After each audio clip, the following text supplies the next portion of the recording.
Hello everyone, आज हम राजा निर्बंसिया कहानी पर बात करेंगे। ये आपके एमए के सिलेबस में भी है और साथ ही आपके यूजीसी नेट के सिलेबस में भी है।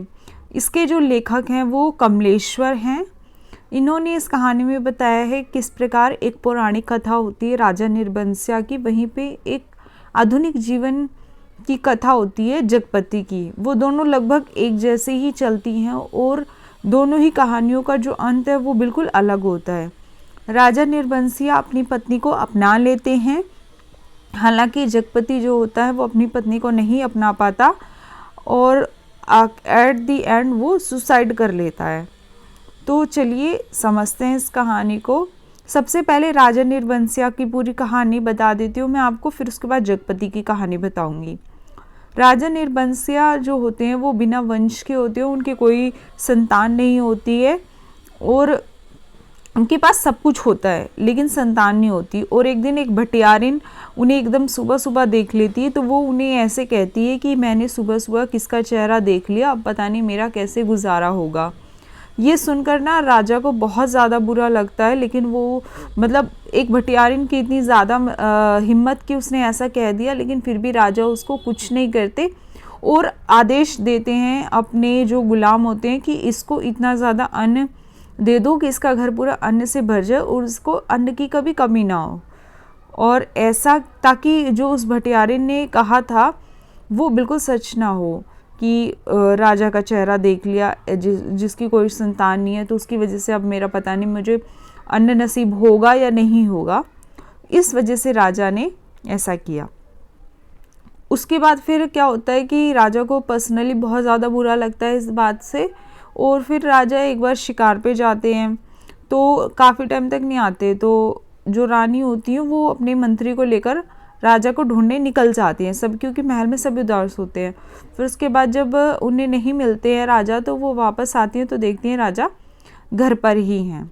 फिर उसके बाद क्या बोलते हैं, राजा को आगे किसी ज़रूरी काम के लिए जाना होता है। तो फिर क्या करती हैं कि उस रात ना रानी जब सो रही होती हो तो उन्हें अचानक से एक सपना आता है कि मतलब अब जो है वो रानी गर्भ धारण करने वाली हैं। राजा जा चुके होते हैं अपने किसी अगले कार्य के लिए, युद्ध के लिए, जिसके लिए भी है। तो फिर रानी ना उनसे मिलने के लिए उस कुटिया में चली जाती है दूर, और वो एक रात राजा के साथ ठहर कर फिर वापस महल में आ जाती है। और इसमें कहानी में कुछ भी क्लैरिटी नहीं दिया हुआ है आगे, मतलब ऐसे ही बताया गया इसमें। फिर उसके बाद जब रानी आ जाती है, फिर राजा ना कई सालों बाद आते हैं, और जब वो आते हैं तो बहुत सारा खजाना लेकर आते हैं। और आते हुए ना फिर इनकी गाड़ी जो होती है वो उसका एक टायर ख़राब हो जाता है, जो भी वो लकड़ी का व्हीकल होता है उनका वाहन होता है वो। तो फिर राजा किसी पंडित को बुलाते हैं और वो कहता है कि ये तभी ठीक हो पाएगा जब किसी जो जुड़वा होते हैं और जो बहुत विकट परिस्थिति में पैदा हुए हैं उनकी मदद से। तो जिन बच्चों को ये लेकर आते हैं वो एक्चुअल में इन्हीं के बेटे होते हैं राजा के, लेकिन राजा को ये बात पता नहीं होती। और फिर वो उनकी, और उस पंडित ने, ब्राह्मण ने ये भी शर्त रख दी थी कि अगर वो आपका ये ठीक कर देंगे तो आपको उनको अपना आधा धन देना पड़ेगा। तो राजा मान जाते हैं। फिर उसके बाद फिर जब राजा अपने महल में पहुंचते हैं देखते हैं कि अरे ये तो मेरी ही संतान है, लेकिन राजा बोलते हैं जब मैं यहाँ था ही नहीं तो मेरी संतान है कैसे। तो वो रानी की परीक्षा लेते हैं, रानी परीक्षा देती है और रानी बताती है कि आप ही की संतान है, वो प्रूफ कर देती है। और राजा क्या करते हैं, उनको अपना लेते हैं। तो इस तरह ये कहानी यहीं पे ऐसे ख़त्म हो जाती है ना। वहीं पे जो आधुनिक जीवन की जगपति की कहानी है उसमें क्या होता है कि जगपति की शादी होती है उसकी पत्नी चंद्रा से, और बारात वाले टाइम कुछ ऐसा होता है ताना बाना कि लड़की वाले ना लड़की को विदा करने से मना कर देते हैं। फिर बारात बिना लड़की दुल्हन के आ जाती है, लेकिन फिर कुछ टाइम बाद लड़की वाले जो होते हैं उसके माता पिता क्षमा मांग लेते हैं और खुशी खुशी अपनी बेटी को विदा कर देते हैं। फिर चंद्रा जगपति के पास आकर रहने लगती है, और फिर जगपति की जो माता होती हैं वो चंद्रा को अपना सारा घर गृहस्थी सब कुछ सौंप कर आराम से रहती हैं। चंद्रा सब कुछ संभालती है घर का। कुछ टाइम बाद जगपति की माता जो होती हैं वो स्वर्गवास हो जाता है उनका। उसके बाद क्या होता है कि 4-5 साल बीत जाते हैं, चंद्रा की कोई संतान नहीं होती, तो लोग ताने देना शुरू कर देते हैं। फिर ऐसे में एक बार क्या होता है, जगपति अपने किसी भाई, दूर के भाई के पास उसकी शादी में जाता है, और वहाँ पे क्या होता है कि थोड़े से नोकझोंक हो जाती है डाकुओं से जो होते हैं। ऐसे में क्या होता है, जगपति को गोली लग जाती है, वो उसमें बहादुरी में उसकी हेल्प करता है और उसकी गोली लग जाती है। तो ऐसे में चंद्रा उसका इलाज करवाती है, और इलाज करवाते करवाते उसकी स्थिति ऐसी हो जाती है कि उसके पास कुछ भी नहीं बचता है, ठीक है, पैसे भी नहीं बचते हैं। तो ऐसे में ना जिस हॉस्पिटल में वो इलाज करवाती है, वहाँ का कंपाउंडर होता है बच्चन सिंह, और वो ऐसे ही परिस्थिति में लोगों को पकड़ता है, उन्हीं परिस्थिति, इन मजबूरियों का वो फ़ायदा उठाता है। ऐसे ही फ़ायदा उसने चंद्रा का उठाया, और चंद्रा से अपनी शारीरिक ज़रूरतें पूरी करने के लिए अपने झांसे में फंसाया कि उसको ये दवाई कि जो जगपति है उसको ये दवाइयाँ नहीं मिलेंगी, इसे बाहर से मंगवाना पड़ेगा, और पैसे ये इतने इतने लगेंगे।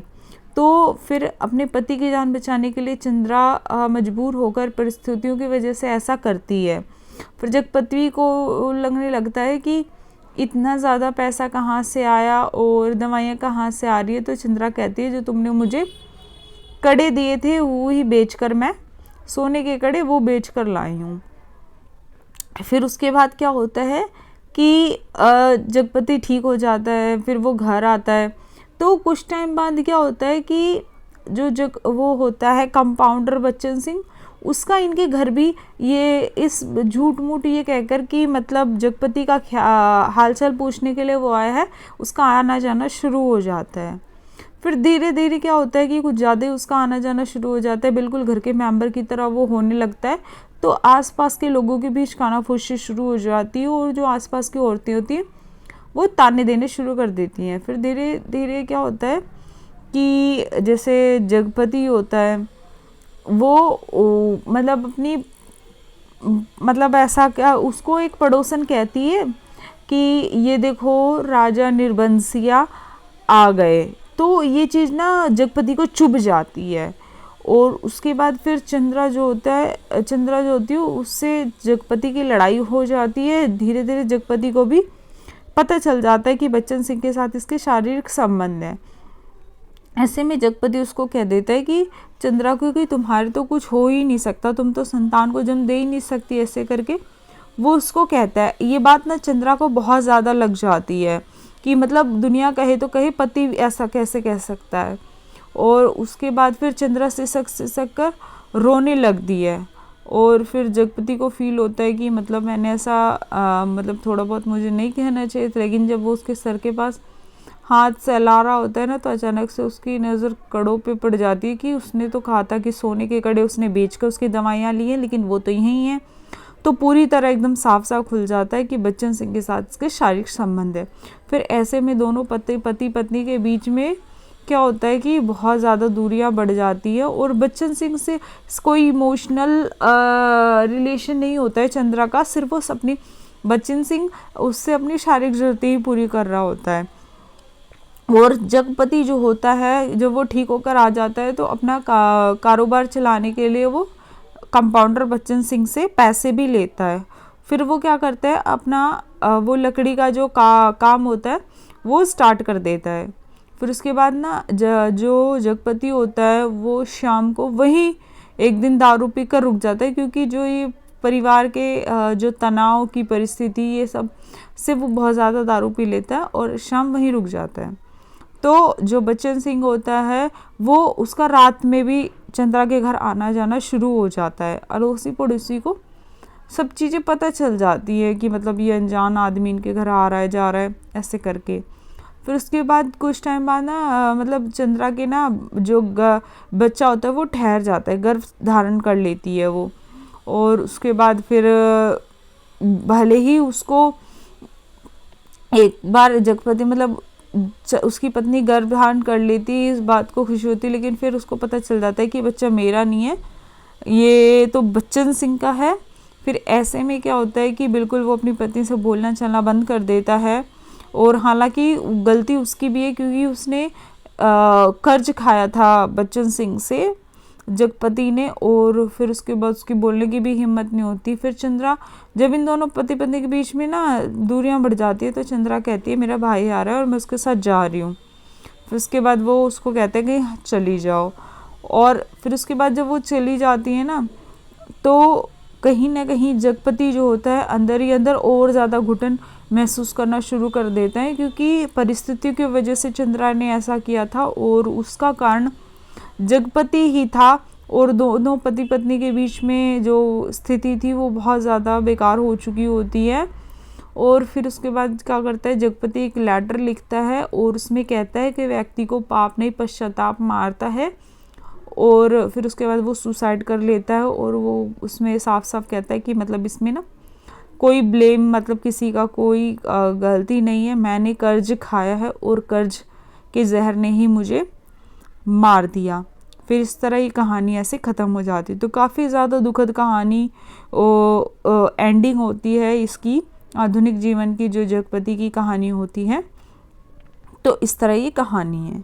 अब इस कहानी से ना जो उद्धृत पंक्तियां हैं वो हम इसमें थोड़ा बहुत पढ़ते हैं, क्योंकि आपने पूरी कहानी समझ ली है तो इस तरह ना आपको चीज़ें समझ में आ जाएंगी कि ये पंक्ति का मतलब क्या है, मतलब इस जो लेखक हैं कमलेश्वर, उनकी भाषा शैली कैसी है और इस पंक्तियों में कैसे कैसे वो बातें कही गई हैं जो मैंने आपको बताई है। जैसे पहला है, मतलब कमलेश्वर लिखते हैं कि कर्ज कोढ़ का रोग होता है, एक बार लगने से तन तो गलता ही है, मन भी रोगी हो जाता है। और कहीं ना कहीं जगपति जो होता है कर्ज में ही डूब जाता है, इस वजह से ये लाइन यहाँ पे यूज़ हुई है। फिर आगे एक लाइन है कि चंद्रा ने भीतर कदम तो रख दिया पर सहसा सहम गई, जैसे वह किसी अंधेरे कुएं में अपने आप कूद पड़ी हो। ऐसा कुआं जो निरंतर पतला होता गया है और जिसमें पानी की गहराई पाताल की परतों तक चली गई हो, जिसमें पड़कर वह नीचे धंसती चली जा रही हो। नीचे अंधेरा, एकांत, घुटन और पाप, है ना। तो जो चंद्रा है जब वो कदम उठाती है परिस्थितियों से मजबूर होकर और वो पाप होता है, तो उस पर ये पंक्तियाँ, उसके मन में क्या चल रहा होता है, ये सब इस पंक्ति के माध्यम से कहा गया है। फिर आगे है कि कालिख बुरी तरह बढ़ गई थी और सामने खड़े पेड़ की काली परछाई गहरी पड़ गई थी। दोनों लौट गए थे पर जैसे उस कालिख में कुछ रह गया था, छूट गया था। दवा खाने का लैंप जो जलते जलते एक बार भभका था, उसमें तेल न रह जाने के कारण बत्ती की लौ बीच से फट गई थी। उसके ऊपर धुएं की लकीरें बल खाती सांप की तरह अंधेरे में विलीन हो जाती थी। ये नॉर्मल पर जो वातावरण है उसकी बात की गई है। वातावरण के माध्यम से स्थिति की ओर संकेत किया गया है। फिर आगे हम देखते हैं, एक पंक्ति कुछ ऐसी थी, रात में बढ़ते सन्नाटे में दोनों के सामने दो बातें थीं। जगपति के कानों में जैसे कोई व्यंग से कह रहा था, राजा निर्बंसिया अस्पताल से आ गए। यानी पति पत्नी के बीच जब झगड़ा हो जाता है तो जो जगपति होता है उसके बार बार उसको यही व्यंग खाया जा रहा था कि राजा निर्बंसिया अस्पताल से आ गए, जो कि उसकी पड़ोसन ने ये बात उससे ताना दे के कहा था। वहीं पे चंद्रा के दिल में ये बात चुभ रही थी जो उसके पति ने कहा था कि तुम्हारे कभी कुछ नहीं होगा, है ना। और आखिर चंद्रा ने साबित करके दिखा दिया था कि कमी चंद्रा में नहीं है ना। और उसके बाद वो चंद्रा क्या होती है, सिसकती चंदा जो होती है ना जाने कब सो गई, पर जगपति की आंखों में नींद ना आई। आगे हम देखते हैं कि एक लाइन ऐसी भी है, उसे लगता जैसे कड़े मंगाकर वे चंदा, मतलब ये था कि जैसे जगपति शुरू में ये फील कर रहा था कि चंद्रा ने ना अपने कड़े बेचकर उसकी दवाई करवाई है, तो कहीं ना कहीं जो उसके वो कड़े, एक पत्नी से मतलब उसके कड़े लेने ना, उसका जो स्त्री धन है वो ले लेने से क्या होता है, कहीं ना कहीं उससे पत्नीत्व छीन लिया जाना माना जाता है एक तरह का, है ना। वो नहीं चाहता था ये, लेकिन इसीलिए उस पर ये फीलिंग्स क्या चल रही थी उसके दिमाग में वो लिखा है इसमें कि उसे लगता जैसे कड़े मांगकर वह चंदा से पत्नीत्व का पद भी छीन लेगा। मातृत्व तो भगवान ने छीन ही लिया।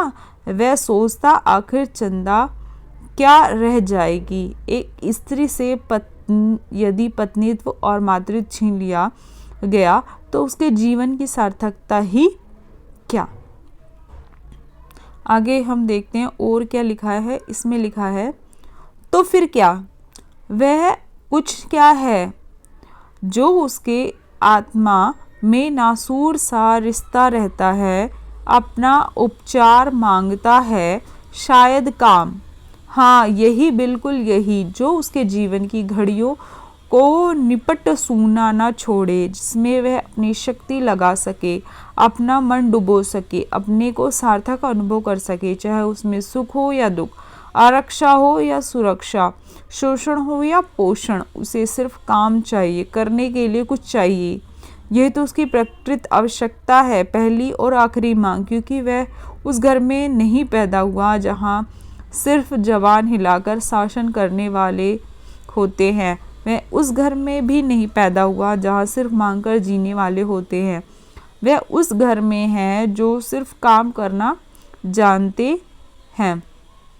काम ही उसकी आस है, सिर्फ वह काम चाहता है, काम।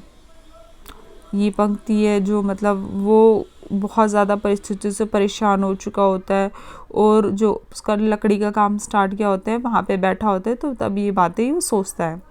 फिर हम देखते हैं कि इसमें कहा गया है दिन भर में वह 1 घंटे के लिए किसी का मित्र हो सकता है, कुछ देर के लिए वह पति हो सकता है, पर बाकी समय, दिन और रात के बाकी घंटे, उन घंटों के अभाव को सिर्फ उसका अपना काम ही भर सकता है। अब वह कामदार था, मतलब उसने कर्ज लिया था और वो काम करता था। फिर ये कुछ आखिरी पंक्तियां हैं, मतलब कुछ हैं, जैसे ये वाली देखिए आप कि औलाद ही तो वह स्नेह की धुरी है जो आदमी औरत के पहियों को साध कर तन के दलदल से पार ले जाती है, नहीं तो हर औरत वेश्या है और हर आदमी वासना का कीड़ा। आगे है आदमी को पाप नहीं पश्चाताप मारता है, मैं बहुत पहले मर चुका था। ऐसे जगपति सोचता है। फिर इस कहानी में ये पंक्तियाँ देखिए आप, किसी ने मुझे मारा नहीं। जब जगपति सुसाइड करता है तब ये लिखता है कि किसी ने मुझे मारा नहीं, किसी आदमी ने नहीं। मैं जानता हूँ कि मेरे जहर की पहचान करने के लिए मेरा सीना चीरा जाएगा, यानी उसकी पोस्टमार्टम के लिए उसको ले जाया जाएगा। उसमें जहर है, मैंने अफीम नहीं रुपए खाए हैं, उन रुपयों में कर्ज जहर था, उसी ने मुझे मारा है। तो इस तरह ये कहानी ऐसे ख़त्म हो जाती है।